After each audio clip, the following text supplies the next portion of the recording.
Order 65 was one of the contingency orders inside of the clone troopers inhibitor chips, just like Order 66, but this order told the clones to arrest or execute the Chancellor, rather than the Jedi, and this was likely created in order to balance out suspicion of Order 66 if it were ever to be discovered. So let's get into what would happen if the Jedi executed Order 65. But first, I have really big news. I've partnered with anakinskywalker.com to host a giveaway for not one, but 2 sabers. It's a giveaway that will run through this week, and the winners will be announced here on my channel next Monday. Here are the details of how to enter. Step 1. Hit the subscribe button on this channel. It's a giveaway that you have to be subscribed for, so only subscribers of the channel are eligible to win. Step 2. Click the link in the pinned comment down below to access the Google form for the giveaway. Fill that out and you're all set. Huge shout out to Onasaber for working on this with me. They also have an amazing Black Friday special going on this month. Buy any replica saber and get a free Padawan saber. Simply add both to your cart and get the Padawan saber automatically free at checkout. The link to the website also in the pinned comment. Alright, here we go, let's get right into it. Anakin Skywalker sat with his wife, Padme Amidala, looking out at the Coruscant skyline from Padme's apartment. Just moments ago, Anakin informed Padme that he was put on the Jedi Council as the Chancellor's official Jedi representative, and now Padme saw an opportunity. Count Dooku was dead, and the Separatists had been pushed back, hiding deep in the Outer Rim. A diplomatic solution to the war was well overdue, and instead it seemed like the Republic was becoming more and more like an empire every single day. Padme was nearly begging Anakin to ask the Chancellor to end this war once and for all, but Anakin was not having it. He was on the front lines of the war. He knew what Grievous and the Separatists were capable of. They had to be wiped out completely, and so Anakin lashed out, but in reality, he was just extremely stressed out from his nightmares and not being given the rank of Jedi Master. He was not sleeping well, and the Chancellor seemed to be the only person who truly wanted the best for him. From there, Anakin would go on to meet with Chancellor Palpatine at the opera, while Padme went to a meeting in Bail Organa's office, where she met with members of the Loyalist Committee. This was a committee formed by Chancellor Palpatine himself at the beginning of the war in order to help him with peaceful war advisory. But ironically enough, that very committee was turning on Palpatine, as they believed the Chancellor was using the war to gain more power for himself. And the committee was more concerned today than ever before. That same morning, Chancellor Palpatine introduced an amendment to the Constitution that would bring back the rank of Moff into the Republic. Now every single star system had its own separate governor, and the Senate was losing more and more power every day. It was at risk of just being disbanded. Padme sat with Bail, Mon Mothma, and a few others, as Bail said that the Constitution was in shreds. Amendment after amendment was made, giving the Chancellor more power, and they should not let this democracy die without a fight. Padme wanted to argue, saying that Palpatine is one of her oldest advisors, but Mon Mothma said that the corruption in the Senate is simply too large to ignore. And so Bail stood up, saying they must form more of an organization, that there are still many in the Senate that want to fight for what is right, perhaps a majority, and so they will form a delegation asking the Chancellor to give up his emergency powers. And so the committee departed, determined to get as many senators on their side as possible. Meanwhile, Anakin learned of Darth Plagueis, and this tale of the Sith was the closest thing he had to a solution to save Padme. It troubled him how willing he was to learn more, and perhaps in time he would, but for now he had to meet with the Jedi Council, as he just learned the location of General Grievous. In the council meeting, it was decided that Obi-Wan should lead the mission to find and destroy Grievous. This angered Anakin. He should be going. He wanted the distraction, but the Jedi just did not trust him. It was obvious, and he once again thought of the Sith tale of Plagueis. Perhaps the Jedi could not help him. They only wanted him to spy on the Chancellor, but the Chancellor could help him. Anakin didn't know what to do. But over time, Obi-Wan would go to Utapau, Anakin would try studying in the temple, and Padme was putting together the delegation of 2,000. And everything came together at once. Anakin was called to a meeting inside of the Jedi Council, where he was informed by Mace Windu that Obi-Wan has engaged General Grievous. Windu ordered Anakin to bring this information to Palpatine, and his reaction will gauge how the Jedi should act. And so Anakin took off. A new meeting was taking place between senators in Padme's apartment at the same time. They had a delegation of 2,000 supporting the committee in asking the Chancellor to give up his emergency powers. Padme, Bail, Mon, and the others, they were concerned that this could lead into another civil war, and so Padme suggested they consult the Jedi about this. The committee was hesitant, saying that they did not know if the Jedi can be trusted. They didn't know what side the Jedi were on, and Padme said that they will need the Jedi on their side, but the senators continued on, saying they must only work within the Senate, at least for now. The meeting was soon dismissed, and they planned to bring the delegation to the Chancellor, but Padme had other thoughts. She trusted the Jedi, at least one Jedi in particular. And so Padme got into her speeder, taking off for the Jedi Temple. She flew through Coruscant, passing by the Chancellor's office, where she did not know that Anakin and Palpatine currently stood. Anakin had his blue lightsaber ignited at Palpatine's neck. He'd just found out Palpatine was the Sith Lord, and everything made sense.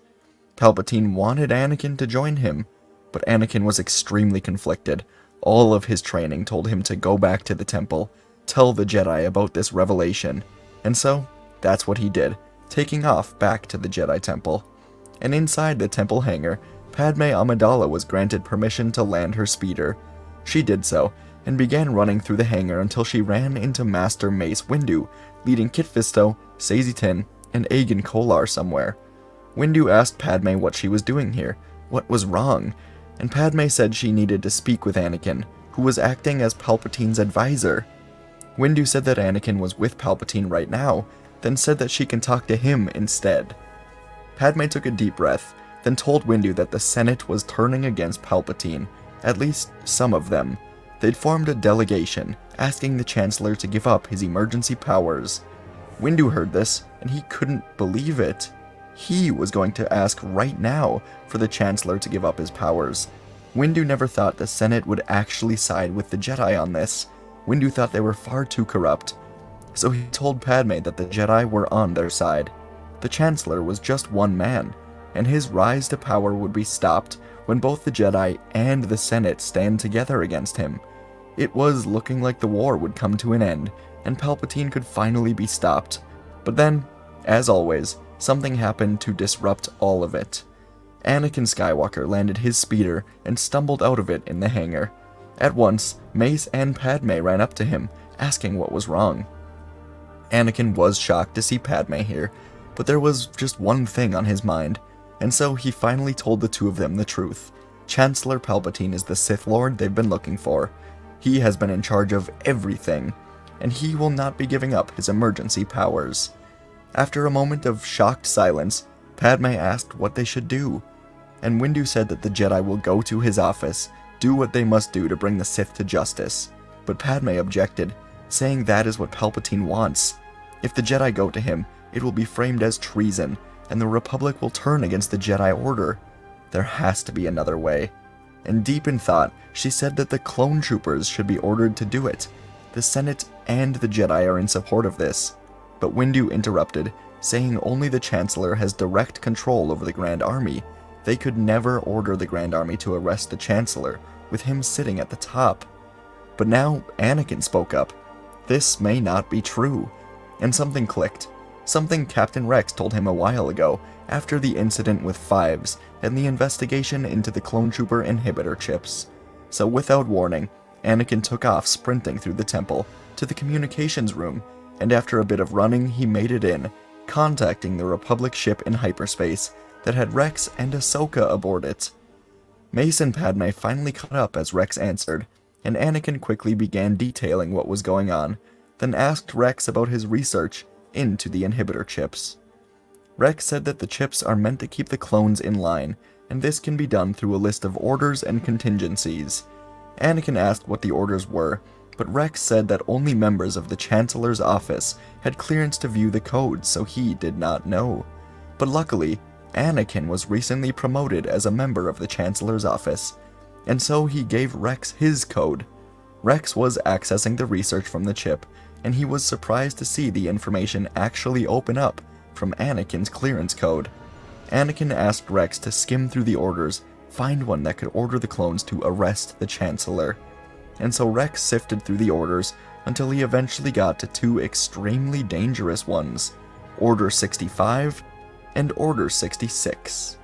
Rex first read Order 65, and it stated, "In the event of a majority in the Senate declaring the Supreme Chancellor to be unfit to issue orders, commanders shall be authorized to detain the Supreme Chancellor, with lethal force if necessary."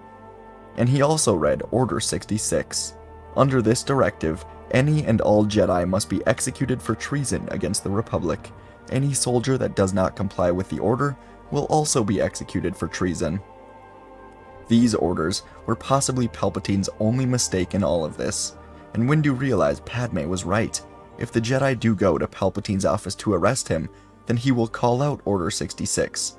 But in order to not make Order 66 look too suspicious, he'd had to install Order 65 against himself. He never thought the Senate or Jedi would get access to it, but today, Palpatine would lose. Anakin thanked Rex, and then used the communications table to call Commander Fox and the Coruscant Guard, stationed here on Coruscant. Padme, representing the Senate, Anakin, representing the office of the Chancellor, and Windu, representing the Jedi Council, ordered Fox to execute Order 65. And in the Force, Anakin felt a shift in the clones, like they lost part of their free will. Fox responded only with a determined voice, saying, "Yes, sir," and ended the call. Mace felt this shift as well, like the Order was forcing the clones to do this, and they quickly realized how dangerous Order 66 could have been. Anakin was still conflicted in all of this, but now he could only wait. The clones were ordered to go and arrest Palpatine, and in time, the Chancellor would be in prison where Anakin could ask him all about Plagueis. It was all working out. But across Coruscant, Chancellor Palpatine sat in his chair as he felt something change. He did not feel the presences of Jedi coming this way. Instead, he felt hundreds of others coming this way. Clones? Palpatine stood up and looked out of the window to the stairs entering the building, and he saw Commander Fox leading at least 200 clone troopers into 500 Republica. This was not good.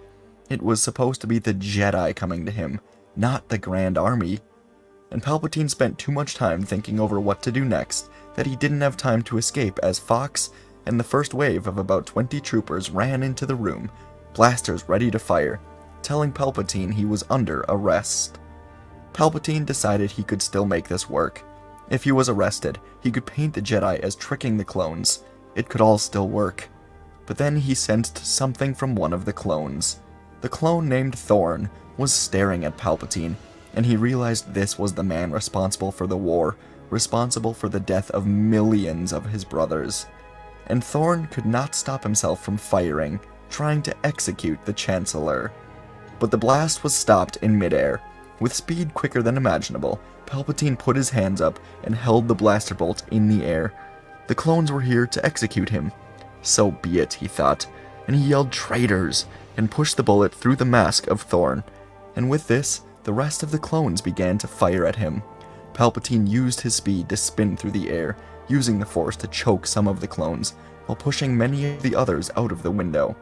He saw an opening and used chain lightning to kill the rest, then descended down his secret entrance to get to the tunnels under Coruscant that led to his secret base in the industrial sector. Anakin, Windu, and Padme waited anxiously in the temple for an update. They couldn't risk going to the office and giving Palpatine reason to execute Order 66, so they waited, and eventually they got a message from Fox.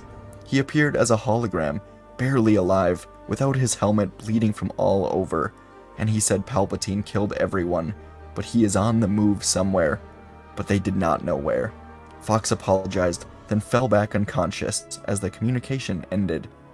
The three of them stood silently as Windu came to a realization. Just before the Separatist attack on Coruscant, he was investigating a secret Sith lair in the industrial sector. He never had time to finish investigations, but he and his squad found out that the base led to 500 Republica through underground tunnels. That must be where Palpatine is headed. And Windu told Anakin to stay here. but Anakin denied. He said he was going with Windu, and Windu stared at Anakin as he asked Windu to just trust him. He needs Anakin. And eventually, Windu agreed. And then Padme said she was coming with as well. Both Jedi said no, but Padme said they would need a senator there to be a witness in the Senate when all of this is over. And so both Jedi knew she was right, getting into a transport with a group of clone troopers, guided by Windu. Eventually, the group landed in the hangar to the old building, and they made their way through it, searching for Sidious. They poured through every single room until, finally, Windu led all of them into a room where Sidious stood alone, waiting for a pickup from someone, but he would not escape. Windu, Anakin, and the clones were here. The temple was being locked down by the rest of the council members. They would end this here and now. But Darth Sidious turned, understanding his situation, and ignited his red blade with a smile. Windu pointed his own lightsaber and yelled "Destroy him" to the clones, pushing forward with the 10 clones up by his side. Sidious laughed and shot a burst of chain lightning, cutting through the armor of the clones, throwing them backwards. Windu blocked the lightning and leapt into battle, locking lightsabers with the Sith Lord. But behind them, Padme stood next to Anakin, telling him to help Windu. But Anakin said he was conflicted. A fierce lightsaber duel was taking place in front of them, as Anakin told Padme that only Palpatine could save her, and Padme could not believe what she was hearing. She was saying that Anakin had to now choose either her and the Jedi, or choose Palpatine alone. He could not have both. And Anakin felt himself start to get angry. Why didn't Padme understand the decision that he had to make? While Anakin was thinking, Windu and Sidious continued fighting, blow for blow, strike for strike, dark versus light, Empire versus Republic, and they were evenly matched.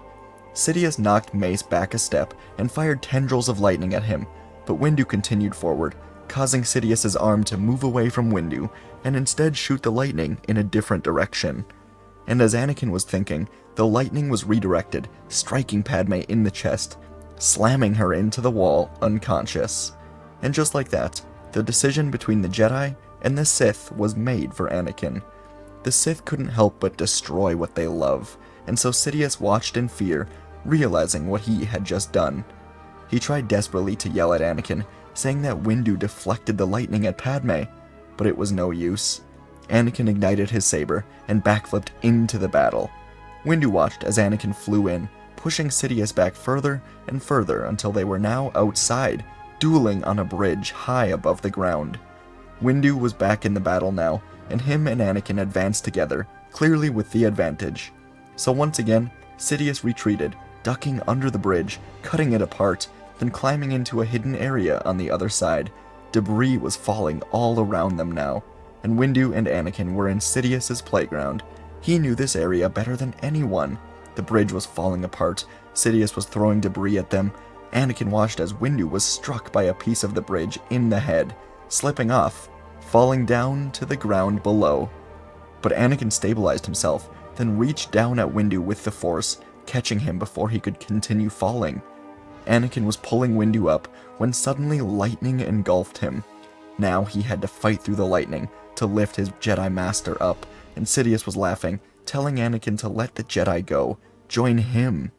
But Anakin could feel his grip slipping as the lightning was poured on, harder and harder. He couldn't hold on much longer. But right before Anakin let go, he heard the sound of 2 blaster bolts from dual pistols. The lightning stopped. Anakin looked left as Sidious fell backwards, off the ledge with 2 holes in his chest. He fell past Windu to the ground below, and Sidious was gone. Anakin looked to the other side now to see Captain Rex next to Padme. The clone captain said that was for fives, and walked up to Anakin as he lifted Windu to safety. Rex told Anakin the whole story. He and Ahsoka just returned to Coruscant to drop Maul off at the Jedi Temple prison.